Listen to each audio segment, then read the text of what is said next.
Magsitayo na po ang lahat.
Simulan natin ang ating pagdiriwang sa ngalan ng Ama at ng Anak at ng Espiritu Santo. Amen. Ang pagpapala ng ating Panginoong Hesukristo, ang pag-ibig ng Diyos Ama at ang pakikipagkaisa ng Espiritu Santo naway sumainyong lahat. At sumainyo rin. Minamahal kong mga kapatid, ang pagmamalasakit sa kapwa ay ginagawa bunsod ng pag-ibig na itinurot ipinadama ni Jesus. Inilalarawan sa talinhaga ng mabuting Samaritano ang halimbawa ng pag-ibig na may ginhawang dulot sa taong nakasubsob sa lupa at mistulang binawian ng buhay. Hindi kabilang ang Samaritano sa mga mananampalataya, ngunit batay sa kanyang ikinilos, marunong siyang makipagkapwa-tao. Naway tularan natin ang Samaritano sa kanyang halimbawang Kristiyano. Upang tayo'y maging marapat gumanap sa banal na pagdiriwang, aminin muna natin at pagsisihan ang ating mga kasalanan. Inaamin ko sa makapangyarihang Diyos At sa inyo mga kapatid, na lubha akong nagkasala sa isip, sa salita at sa gawa, at sa aking pagkukulang. Kaya isinasamo ko sa mahal na Bering Maria, sa lahat ng mga anghel at mga banal, at sa inyo mga kapatid, na ako'y ipanalangin sa Panginoong ating Diyos. Kaawan tayo na makapangyarihang Diyos, patawarin tayo sa ating mga kasalanan at patnubayan tayo sa buhay na walang hanggan. Amen. Panginoon, kaawaan mo kami. Panginoon, kaawaan mo kami. Kristo, kaawaan mo kami. Kristo, kaawaan mo kami. Panginoon, kaawaan mo kami. Panginoon, kaawaan mo kami.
Manalangin tayo. Ama naming makapangyarihan, nililiwanagan ng iyong maaasahang ilaw ang mga naliligaw na iyong pinababalik sa daan para ikaw ay matagpuan. Ang mga kabilang sa nananalig sa iyong anak ay pagkalooban mong makapagwaksi sa tanang salungat, sa ngalang Kristiyanong sa iyo'y tinanggap, upang ito ay talagang mapangatawan ng ganap. Sa pamamagitan ni Jesucristo, kasama ng Espiritu Santo, magpasawalang hanggan. Amen. Magsiupo muna ang lahat.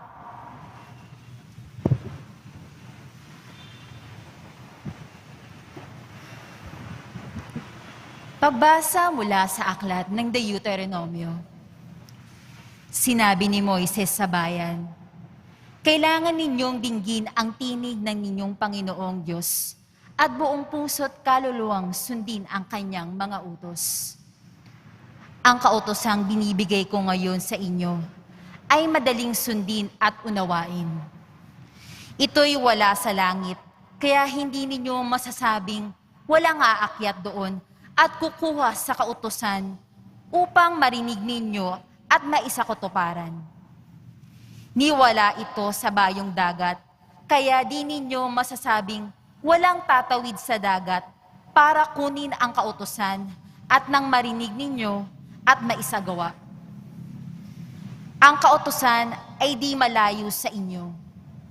Nasa inyong bibig, nasa inyong puso, kaya magagawa ninyo. Ang salita ng Diyos. Salamat sa Diyos. Dumulog tayo sa Diyos upang mabuhay ng lubos. Dumulog tayo sa Diyos upang mabuhay ng lubos. At sagana sa akin, ako'y dadalangin. Sa iyo, o poon, sana'y iyong dinggin. Sa mga panahon na iyong ibigin, dahil sa dakilang pag-ibig sa akin. Ang iyong pangako'y pagtubos ay sundin. Poon, sa buti mo't pag-ibig sa akin. Sa aking pagtawag, ako'y sana'y dinggin. Sa aking paghabag, ako ay lingapin. Dumulog tayo sa Diyos upang mabuhay ng lubos. Naghihirap ako't mahapdi ang sugat. O Diyos, itayo mo, ako ay iligtas. Pupurihin ng Diyos ang aking aawitan. Dadakilain ko't pasasalamatan. Dumulog tayo sa Diyos upang mabuhay ng lubos. Kung makita iyong mga dukha, sila ay sasamba sa laki ng tuwa. Dinirig ng Diyos ang may kailangan, lingkod na bilanggoy, di malilimutan. Dumulog tayo sa Diyos upang mabuhay ng lubos. Ang lungsod ng Sion, kanyang iniligtas. Bayang nasa Juda, muling itatatag. Magmamana nito'y yaong lahi nila. May pag-ibig sa Diyos, ang dooy titira. Dumulog tayo sa Diyos upang mabuhay ng lubos.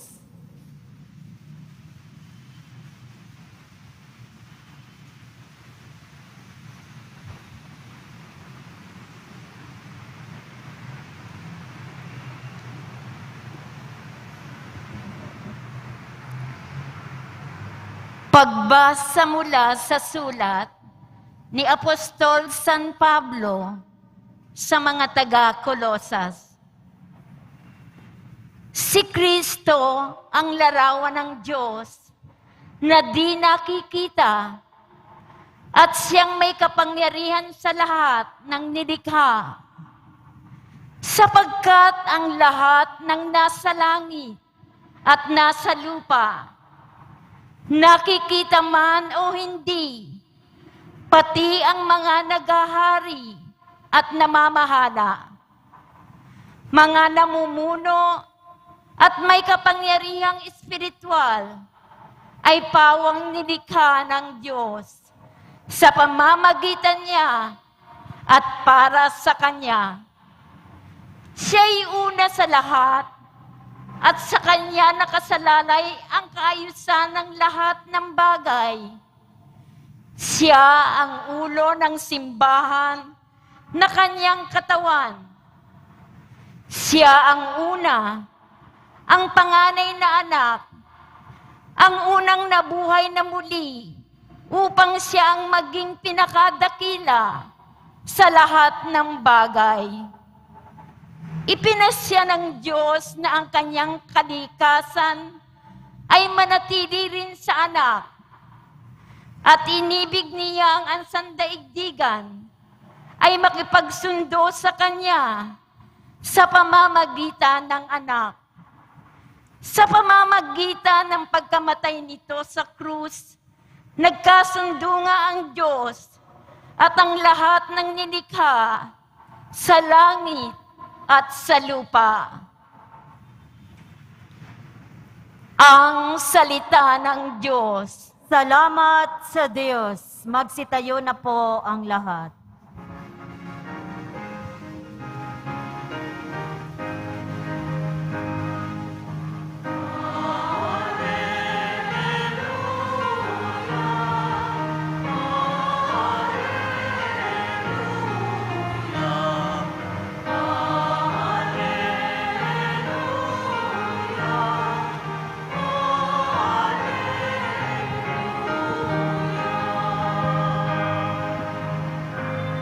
Espiritong bumubuhay, ang salita mo may kapal, buhay mo ang tinataglay.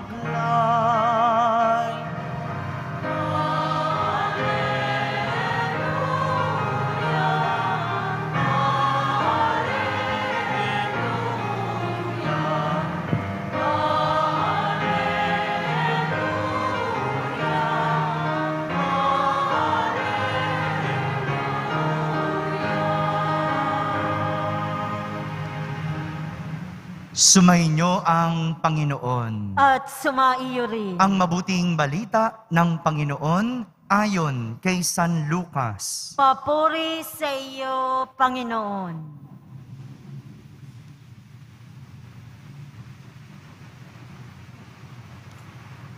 Noong panahong iyon, may isang eskribang lumapit kay Jesus upang siya'y subukin. Guro, aniya, ano ang dapat kong gawin upang magkamit ng buhay na walang hanggan? Sumagot si Jesus, ano ang nakasulat sa kautusan? Ano ang nababasa mo roon? Tumugon siya, ibigin mo ang Panginoon mong Diyos ng buong puso, ng buong kaluluwa, at ng buong lakas, at ng buong pag-iisip, at ibigin mo ang iyong kapwa gaya ng iyong sarili. Tama ang sagot mo, wika ni Jesus. Gawin mo yan at mabubuhay ka. Sa hangad ng eskriba na huwag siyang lumabas, nakahiya-hiya, tinanong niya uli si Jesus, sino naman ang aking kapwa?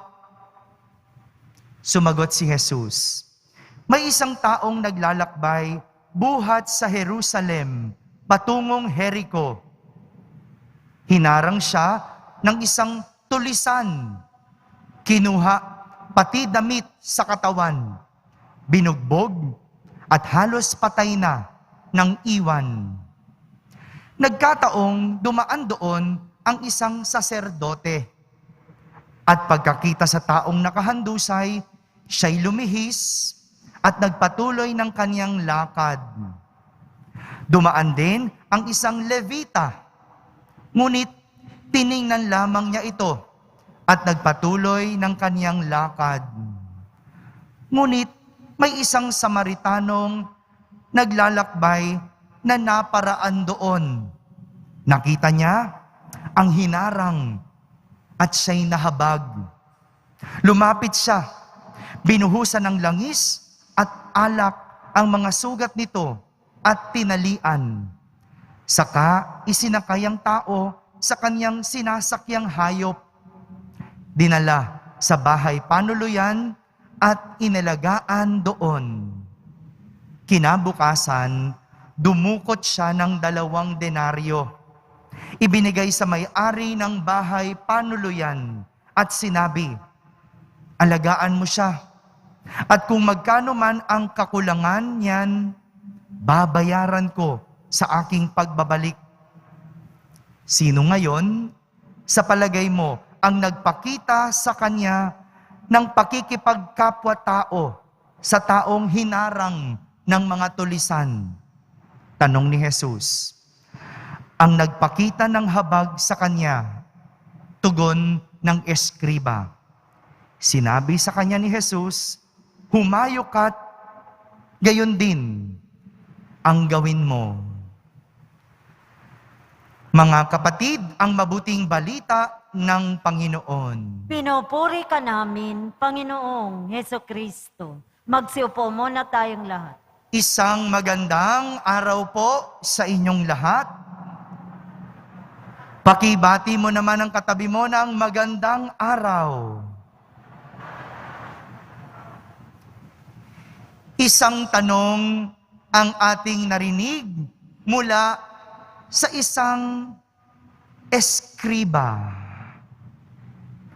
Ang tanong niya, paano magkakamit ng buhay na walang hanggan? Sabihin niyo nga po, buhay na walang hanggan. Meron bang ganon? Meron po bang buhay na walang hanggan? Hindi ba ang buhay natin may hangganan? Saan natin matatagpuan ang buhay na walang hanggan? Sa langit, sa kabilang buhay. At ito yung gustong malaman ng isang eskriba. Kung anong dapat gawin upang magkamit ng buhay na walang hanggan. Narinig natin sa ating ebanghelyo ang kwento ng mabuting Samaritano. Sabihin nyo nga po, mabuting Samaritano. Sa kwentong ito, mayroong 3 realidad. 3 realidad ng paglalakbay sa buhay ang ipapakita sa atin. Una, realidad sa paglalakbay sa buhay na mayroong mga tulisan. Sabihin nyo nga po, tulisan. O mga magnanakaw. Ganyan ang pagkakalarawan sa kwento. Mayroong isang taong humarang sa isang taong naglalakbay. Kinuha pati damit sa katawan, binugbog at halos patay na ng iwan. Ganyan ang isang magnanakaw. Kinukuha ang hindi sa kanya. Pinipigilan para marating ang hantungan. Noon, ang mga magnanakaw, bago gawin ang pagnanakaw, nagtatakip ng mukha. Hindi ba?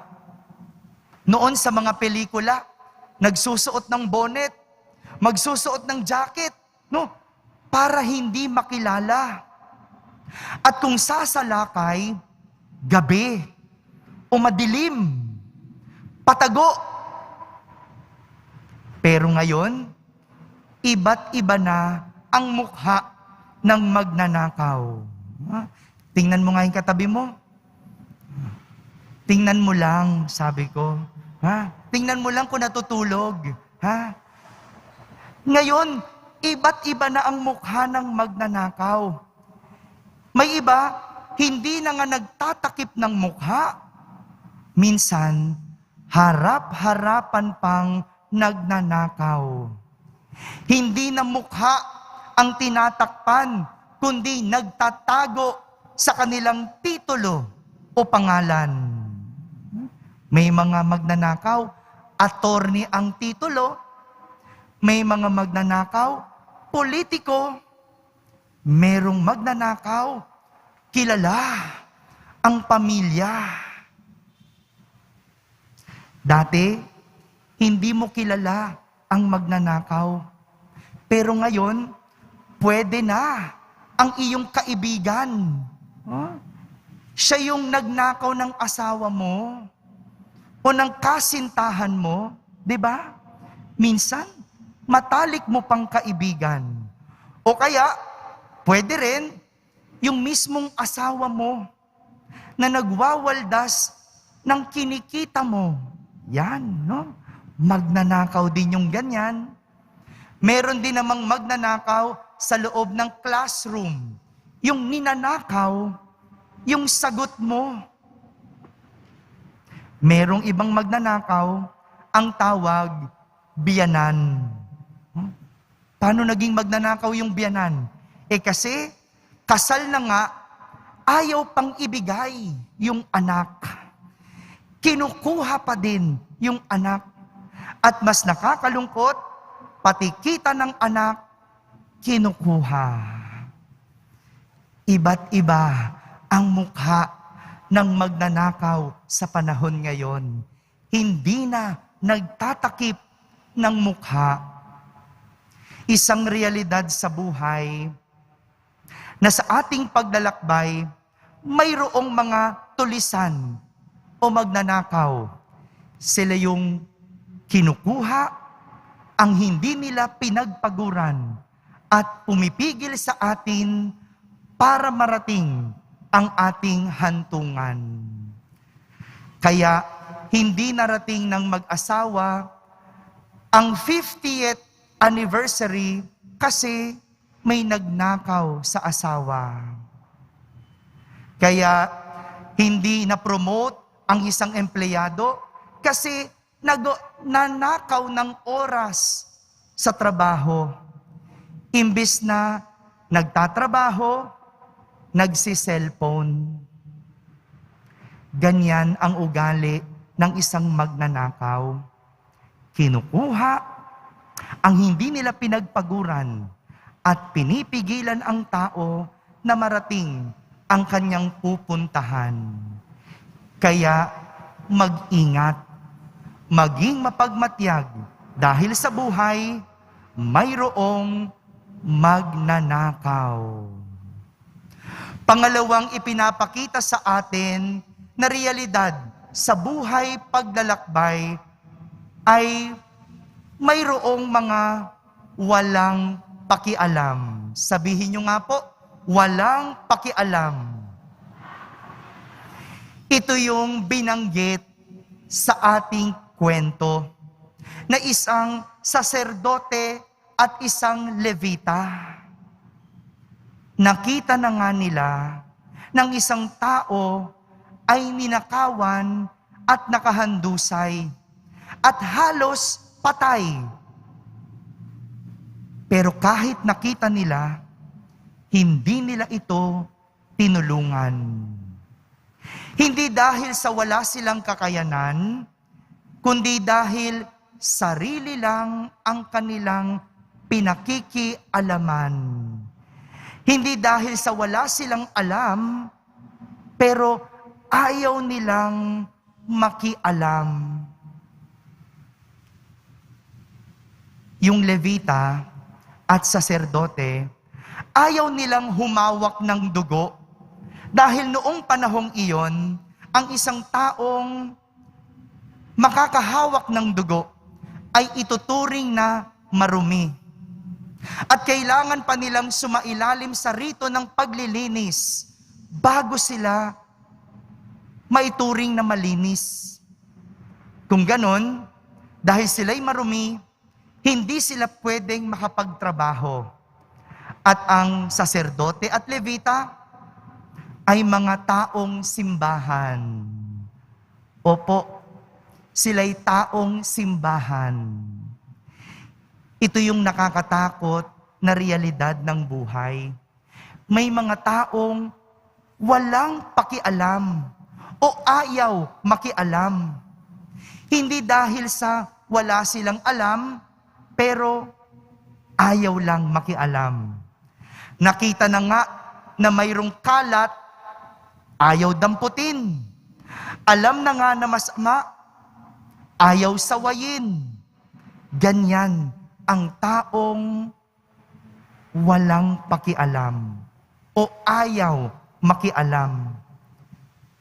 Sarili lang ang pinakikialaman. Mga kapatid, ang hindi pakikialam ay isang uri ng kasamaan dahil winawaksin nito ang kabutihang kanyang nalalaman. Ang hindi pakikialam ay isang kasalanan dahil winawaksi ang kabutihang kanyang nalalaman. At pangatlong realidad na ipinapakita sa atin na sa buhay paglalakbay, may mga taong may pakialam. Sabihin nyo nga, may pakialam. Ito naman, yung mabuting Samaritano. Siya yung dumamay, siya yung tumulong, siya yung kumalinga at nakialam sa taong ninakawan. Ito po yung kailangan natin sa panahon ngayon. Ang taong may pakialam. Dahil sila yung tatalo sa kasamaan.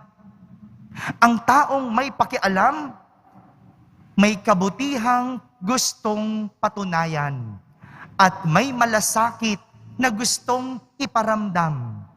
At higit sa lahat, may awa sa kalooban. Mga kapatid, ito ang realidad ng ating buhay paglalakbay. Wala tayong magagawa dahil talagang mayroong mga taong magnanakaw o mayroong mga taong walang pakialam. Pero hindi ibig sabihin wala tayong magagawa sa kanila. Hindi ibig sabihin wala tayong pakialam. Dahil para matalo ang kasamaan, kailangan sama-sama tayong makikialam. Amen? Amen. Magsitayo na po ang lahat. Sabay-sabay nating ipahayag ang ating pananampalataya. Sumasampalataya ako Sa Diyos amang makapangyarihan sa lahat, na may gawa ng langit at lupa. Sumasampalataya ako kay Hesukristo, iisang anak ng Diyos, Panginoon nating lahat. Nagkatawang tao siya, lalang ng Espiritu Santo. Ipinanganak ni Santa Mariang Birhen, pinagpakasakit ni Poncio Pilato, ipinako sa krus, namatay, inilibing. Nanaog sa kinaroroonan ng mga yumao, nang may 3 araw na buhay na maguli, umakyat sa langit, naluklok sa kanan ng Diyos amang makapangyarihan sa lahat. Doon magmumulang paririto at hukom sa nangabubuhay at nangamatay na tao.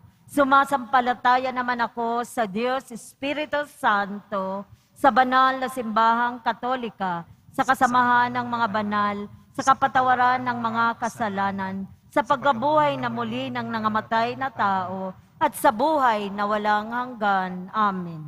Dumudulog kami sa iyo, Diyos Ama, upang matuto kaming magmahal sa kapwa, gaya ng ipinakitang pagmamahal ng mabuting Samaritano sa taong nakahandusay sa daan. Batid ang ating mga kahinaan, ating sambitin sa bawat panalangin. O Diyos, turuan mo kaming magmahal tulad mo. O Diyos, turuan mo kaming magmahal tulad mo. Para kay Papa Francisco, na aming Santo Papa, mga obispo, pari at diakono, huwag nawang manatili sa kanilang pagpapahayag ang mensahe nilang pag-ibig. Bagkos, maipakita din nawa nila ito sa kanilang pamumuhay. Manalangin tayo. O Diyos, turuan mo kaming magmahal tulad mo. Bumuo nawa ng mga makabuluhang programa ang mga kawani ng aming gobyerno na siyang magpapaunlad ng pamumuhay ng lahat. Manalangin tayo. O Diyos, turuan mo kaming magmahal tulad mo. Maging matatag nawa ang mga manggagawang kumakalinga sa mga may sakit, mga doktor, nurse, at social workers sa pamamagitan ng pagmamahal ng kanilang mga pinaglilingkuran. Makasumpong nawa sila ng galak at hinahon. Manalangin tayo. O Diyos, turuan mo kaming magmahal tulad mo. Makasumpong nawa ng mga mabubuting Samaritano ang mga kapatid naming nakahandusay sa daan, mga batang lansangan, mga biktima ng pang-aabuso, at mga nasasakdal sa kalungkutan.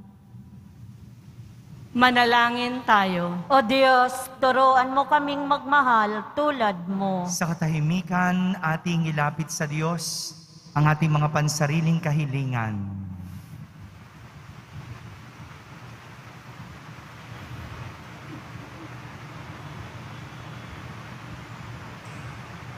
Manalangin tayo. O Diyos, turuan mo kaming magmahal tulad mo. Maawaing Ama, dinggin mo ang aming panalangin upang manatili kaming nagsisikap na mahalin ka sa bawat taong aming makakasalamuha. Hinihiling namin ito sa pamamagitan ni Kristo na aming Panginoon. Amen. Magsiupo po ang lahat.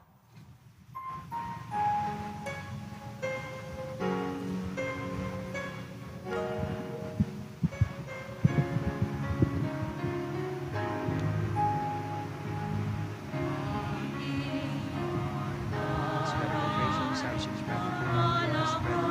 Blessed be God forever.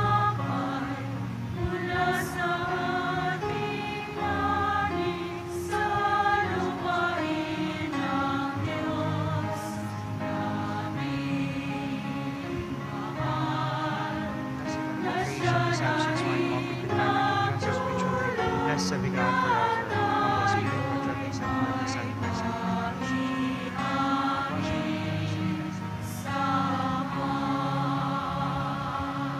Magsitayo na po ang lahat.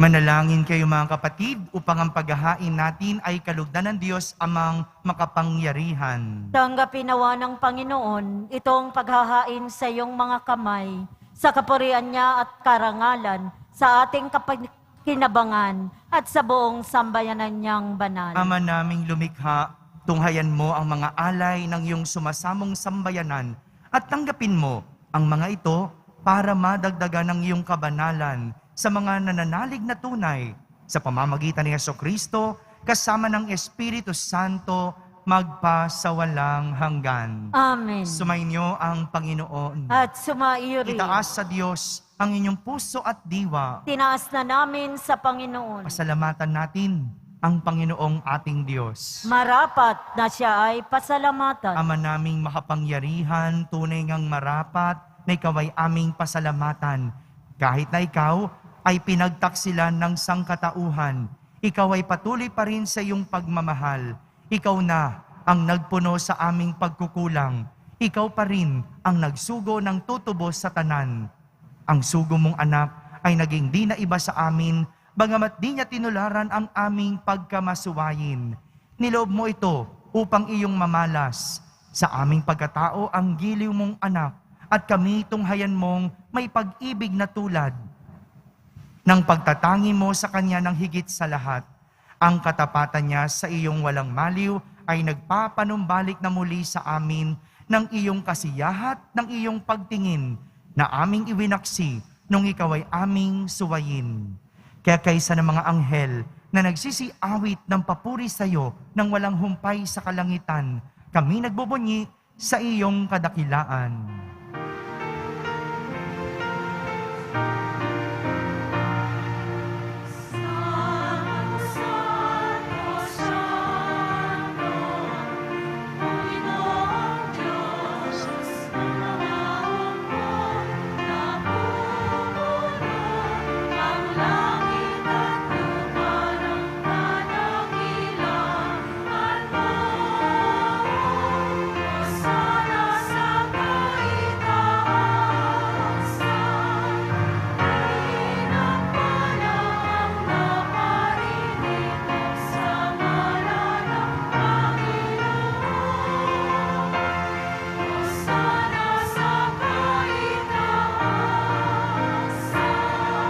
Magsiluhod po ang lahat. Ama naming banal, ikaw ang bukal ng tanang kabanalan. Kaya't sa pamagitan ng iyong Espiritu ay gawin mong banal ang mga kaloob na ito upang para sa amin ay maging katawan at dugo ng aming Panginoong Hesukristo. Bago niya pinagtiisang kusang loob na maging handog, hinawakan niyang tinapay, pinasalamatan kanya, pinaghati-hati niya iyon, iniyabot sa kanyang mga lagad at sinabi, "Tanggapin ninyong lahat ito at kanin. Ito ang aking katawan na inihahandog para sa inyo."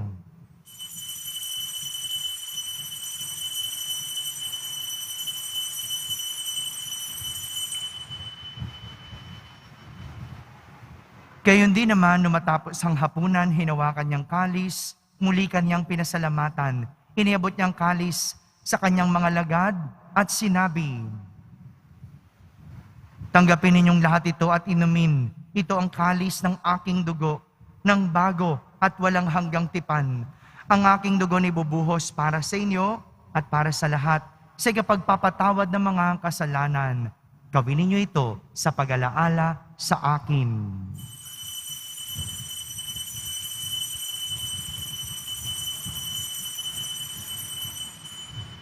Magsitayo po ang lahat. Ipagbunyi natin ang misteryo ng pananampalataya. Si Kristo'y namatay, si Kristo'y nabuhay, si Kristo'y babalik sa wakas ng panahon. Ama, ginagawa namin ngayon ang pag-alaala sa pagkamatay at muling pagkabuhay ng iyong anak.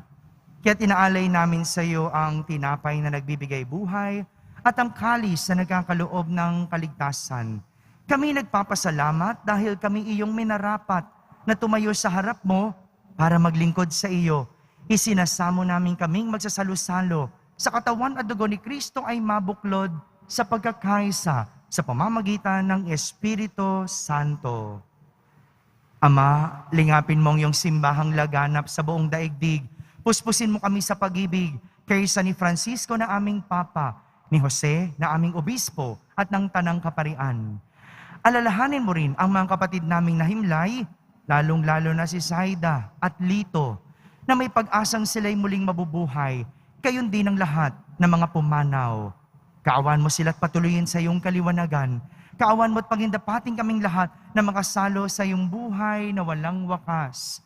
Kaisa na mahal na Birheng Maria na Ina ng Diyos, ng kabiyak ng puso niyang si San Jose, kaisa ng mga apostol at ng lahat ng mga banal na namuhay dito sa daigdig ng kalugod-lugod sa iyo. May pagdiwang nawa namin ang pagpupuri sa kararangal mo sa pamamagitan ng iyong anak na aming Panginoong Hesukristo. Sa pamamagitan ni Kristo, kasama niya at sa Kanya, ang lahat ng parangal at papuri ay sa iyo, Diyos Amang makapangyarihan, kasama ng Espiritu Santo, magpasawalang hanggan.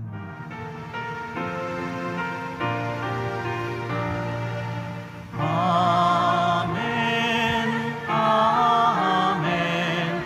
Amen.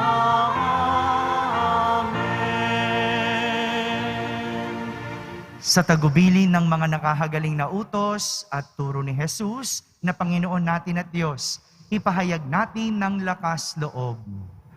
Ama namin, sumasalangit ka, Sambahin ang ngalan mo, mapasa amin ang kaharian mo. Sundin ang loob mo dito sa lupa para nang sa langit. Bigyan mo kami ngayon ng aming kakanin sa araw-araw at patawarin mo kami sa aming mga sala para nang pagpapatawad namin sa nagkakasala sa amin. At huwag mo kaming ipaintulot sa tukso at iadya mo kami sa lahat ng masama. hinihiling namin kami iadya sa lahat ng masama, pagkalooban ng kapayapaan araw-araw, iligtas sa kasalanan at ilayo sa lahat ng kapahamakan, samantalang aming pinananabikan ang dakilang araw ng pagpapahayag ng tagapagligtas naming si Heso Kristo. Sapagkat iyo ang kaharian at ang kapangyarihan at ang kapurihan magpakailanman. Amen. Panginoong Heso Kristo, sinabi mo sa iyong mga apostol, kapayapaan ang iniiwan ko sa inyo, ang aking kapayapaan ang ibinibigay ko sa inyo. Tunghayan mo ang aming pananampalataya at huwag ang aming pagkakasala. Pagkalooban mong kami ng kapayapaan at pagkakaisa, ayon sa iyong kalooban, kasama ng Espiritu Santo, magpasawalang hanggan. Amen. Ang kapayapaan ng Panginoon ay laging sumainyo. At sumaiyo rin. Magbigayan kayo ng kapayapaan sa isa't isa. Kapayapaan po para sa lahat.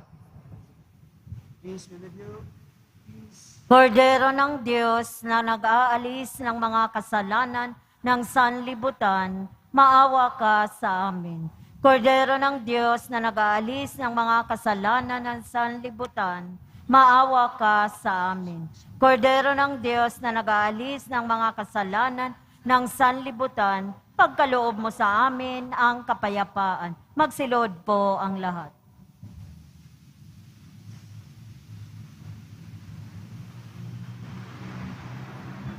Ito ang kordero ng Diyos. Itong nag-aalis ng mga kasalanan ng sanlibutan. Mapalad ang mga inaaniyahan sa kanyang piging.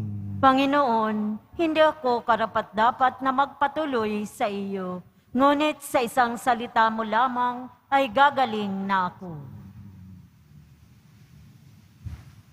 Ang katawan ni Kristo, Amen.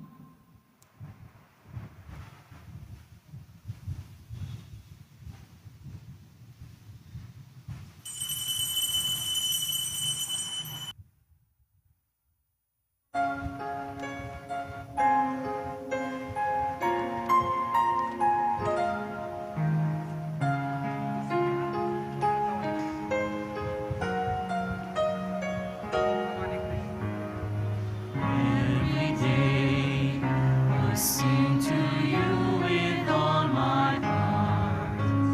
Hear my prayer, I raise them all into your hands.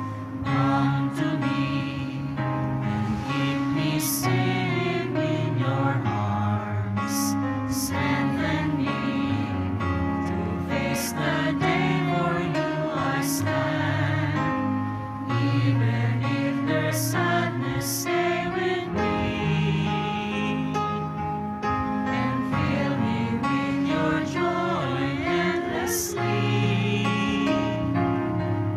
Lord, help me understand to follow your commands. I entrust my life into your care.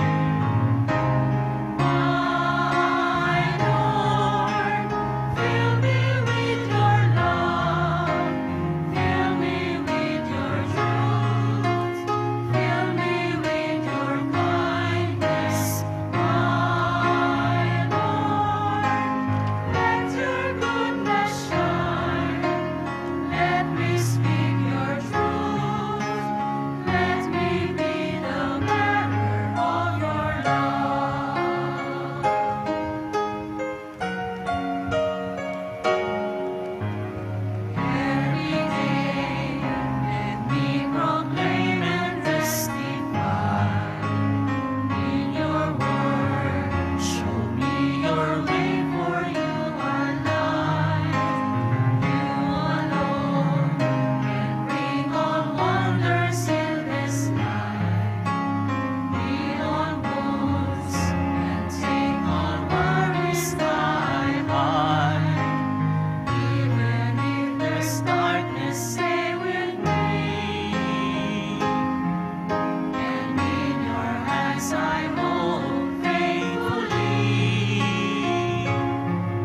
Manalangin tayo.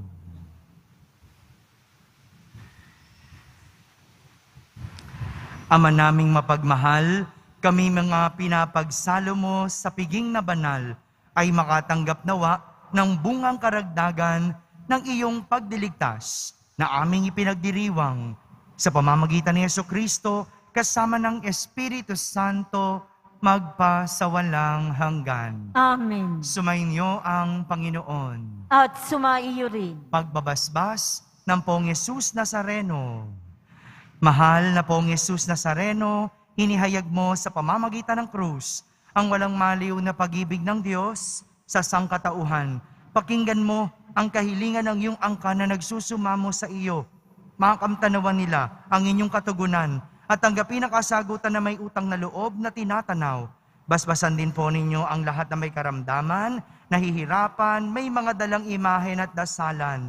Sa pamamagitan ng bendisyon na ito, naway maalala nila ang mga pangako nila noon sa binyag na ikaw ang kanilang iibigin at pagdilingkuran bilang Panginoon magpasawalang hanggan. Amen. At pagpalain kayo ng makapangyarihang Diyos, Ama, Anak, at Espiritu Santo.